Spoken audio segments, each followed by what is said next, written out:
All right, so are you ready to like see Friends in like a totally new light? Yeah. Because today we're going deep with the language of this like super iconic sitcom. And honestly, you might be surprised by what we find. Oh, yeah. Yeah. So we've got like a really interesting research paper to kind of guide us today. It's called A Critical Look at the Discourse of Popular Television, The Case of Friends.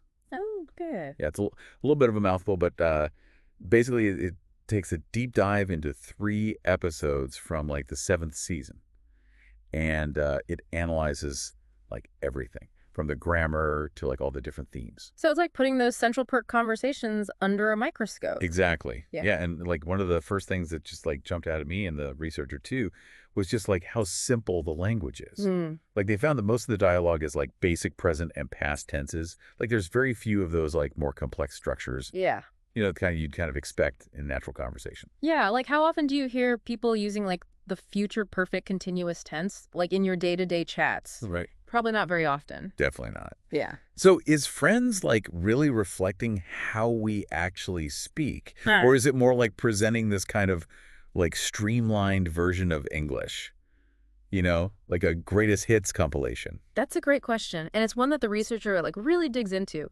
They suggest that this simplified language might actually be like a deliberate choice to make the show more accessible to a global audience. Oh, interesting. Friends is like a worldwide phenomenon, Oh, for sure. and I mean, simpler grammar would definitely make it easier for non-native speakers to follow along. That makes total sense. I know a lot of people who like actually used Friends to help them learn English. Hmm. And they always say how easy it was to pick up vocabulary and grammar from the show. Exactly. But as the researcher points out, the simplicity also might mean that Friends isn't the best resource for someone trying to master like all the nuances of English grammar.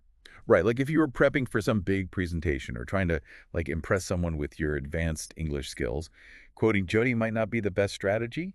Haha, probably not. Yeah.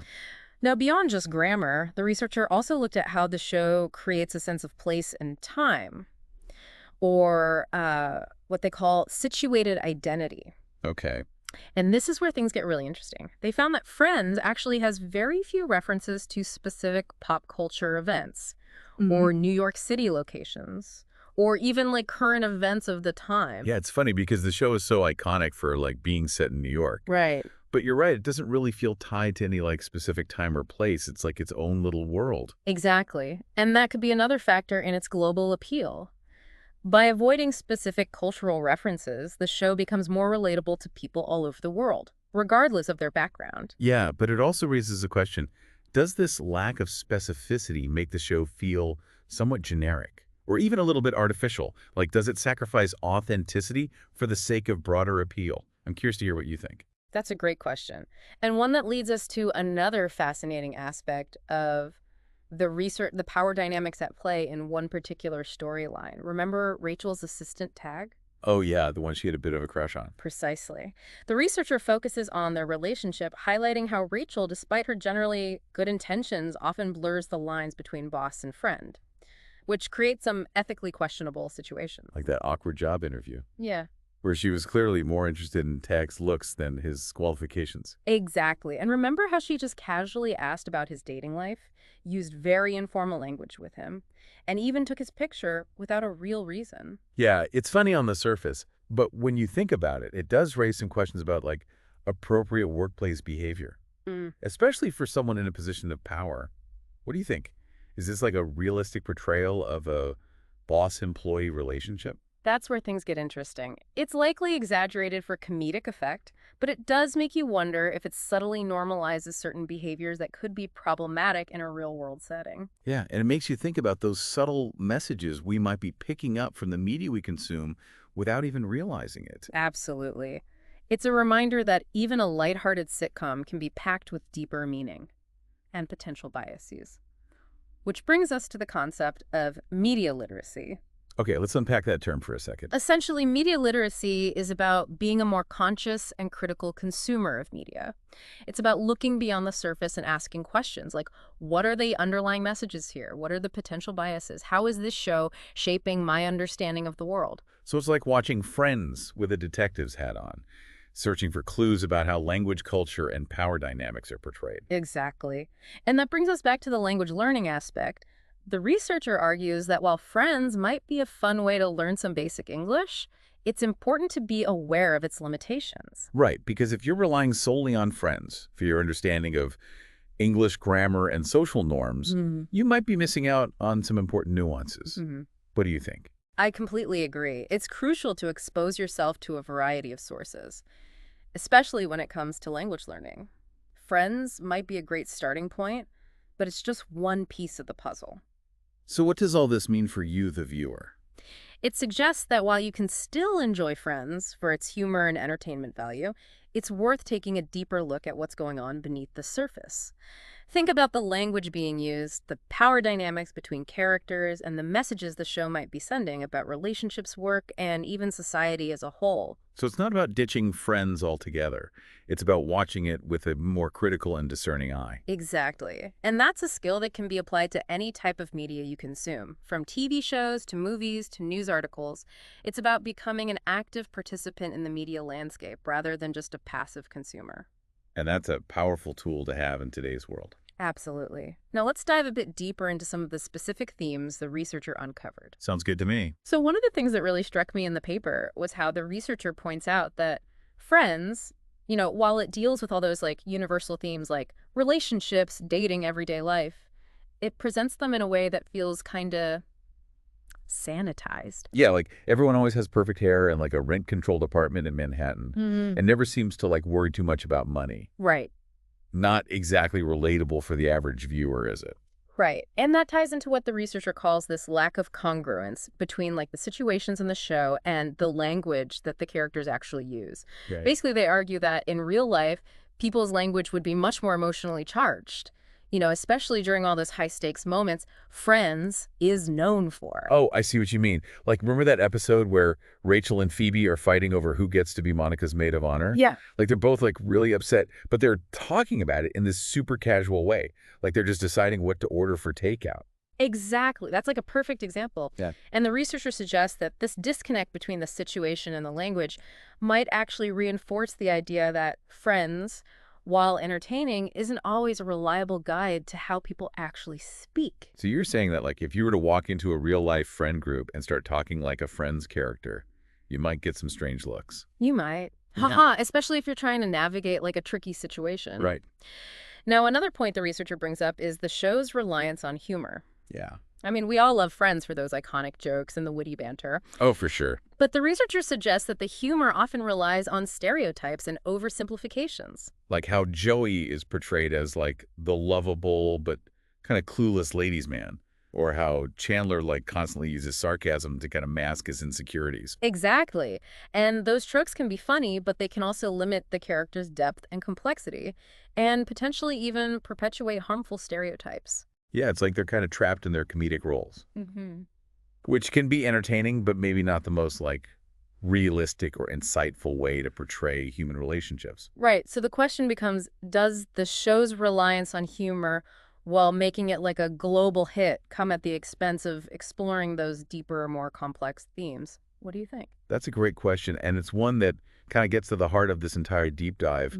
I think it's pretty clear that Friends isn't perfect. Yeah. It's got its flaws, it's got its biases, and it's got its limitations. But I think that's what makes this analysis so interesting. It's not about like bashing the show or saying it's bad. Right. It's about recognizing that even something as seemingly harmless as a sitcom can be a source of deeper meaning and reflection. It's about using Friends as like a springboard for a larger conversation about media literacy, critical thinking, and how like the media we consume shapes our understanding of the world. Absolutely. And this is where the concept of context becomes super crucial. Can you elaborate on that a bit? What Yeah. do you mean by context? Well, the researcher emphasizes that language isn't just about grammar and vocabulary. It's also about understanding the social situation, the relationships between the speakers and all those unspoken rules that kind of govern how we communicate. Like how you might use different language with your boss than you would with your best friend. Right. Or how like the tone of a conversation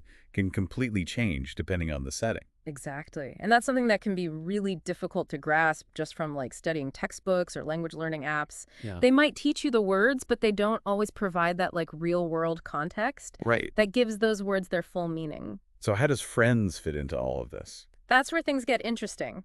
The researcher suggests that despite its limitations, Friends can actually be helpful in showing us how language functions in different social situations. Even if those situations are a bit, like, idealized and romanticized. Even then, because Friends provides like a glimpse into those subtle social dynamics, those unspoken rules, and how language is actually used to navigate relationships, friendships, and even workplace interactions. So it's like a laboratory for language learning. Yeah. You can observe how the characters use language to, like, express their emotions, build relationships, and kind of navigate different social situations. Precisely. And by paying attention to those details, you can start to understand how language works in the real world, beyond just the dictionary definitions. So it's about going beyond the words themselves Yeah. and, like, considering the context, Yeah. the subtext, Yeah, and all those unspoken messages embedded in every conversation. exactly. Now, before we wrap up this deep dive, I think one of the big questions that always comes up when you start to like analyze a show like Friends is, does it actually have a positive or negative influence on viewers? Yeah, for sure.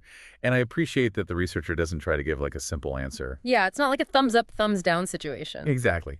Yeah, the paper acknowledges that Friends has both its strengths and its weaknesses. On the one hand, it can be a really fun way to learn about language and culture, and it deals with some like universal themes that resonate with people all over the world. But then on the other hand, it presents a somewhat, like, idealized and perhaps unrealistic view of, like, relationships work and even society as a whole. Yeah, and it relies on humor that can sometimes perpetuate stereotypes. So how do we, like, reconcile those two sides? How do we, like, enjoy this show without ignoring its potential downsides? I think the key, as we've been talking about, is to watch it with a critical eye To be aware of its biases and limitations. and to use it as a starting point for like deeper conversations about the messages we're absorbing from the media we consume. So it's not about, like, saying Friends is a bad show. Right. It's about being like a more informed and conscious viewer. And that's a skill that goes way beyond just this one sitcom. Absolutely. It's about approaching all media with like a healthy dose of skepticism and critical thinking. Thinking about the messages being presented, the perspectives being represented, and the potential impact on our own, like, beliefs and behaviors. Now, before we wrap up this deep dive, I want to circle back to something we touched on earlier, the value of Friends for language learning. Right, we talked about how its simplified grammar might be, like, a good starting point for beginners. Yeah, but it's important to like move on to more complex and authentic materials as you progress. So what would you say to someone who's, like, using Friends to learn English? I would say enjoy the show. It's funny, it's engaging, and it can be a great way to pick up some basic vocabulary and grammar. But don't stop there. Remember that Friends is just one small slice of the vast and diverse world of English language and culture. Explore other shows, movies, books, and even real-life conversations. Challenge yourself with more complex grammar and vocabulary, And most importantly, don't be afraid to make mistakes. because that's how we learn and grow. Well said. Yeah. So as we reach the end of this deep dive, what's the main takeaway you hope listeners will walk away with? I hope they'll feel empowered to engage with all media more critically. To think about the messages being presented, the perspectives being shared, and the potential impact on their own understanding of the world. Because in today's media landscape, where we're constantly bombarded with information from all directions, the ability to think critically is more important than ever. It's about being discerning, curious, and always open to learning, And that's what the deep dive is all about. helping you dive deeper, uncover hidden meanings, and become a more informed and engaged consumer of information. So keep exploring, keep questioning, and keep those critical thinking skills sharp. Until next time, happy diving!